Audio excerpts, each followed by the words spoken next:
তাটি কি বলছিস?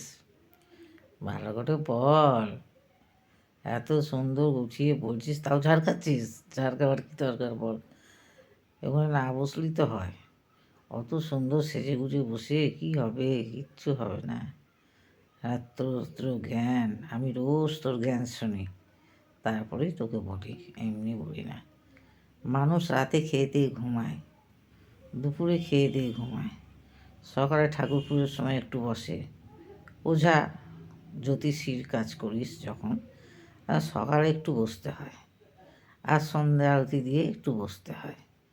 কিন্তু বসলে তো সব লোক যার যাবার হবে সে সবাই যাবে। এত জ্ঞান মারলে কি সবাই চলে যাবে? না, জ্ঞানটা কমিয়ে দে, দেখবি দুটোর জায়গায় চারটে চলে যাবে। আর জ্ঞান যদি মারিস, ওই লোকের কাছে শুধু শুধু উল্টোপাল্টা কথা শুনবি, ঠিক আছে?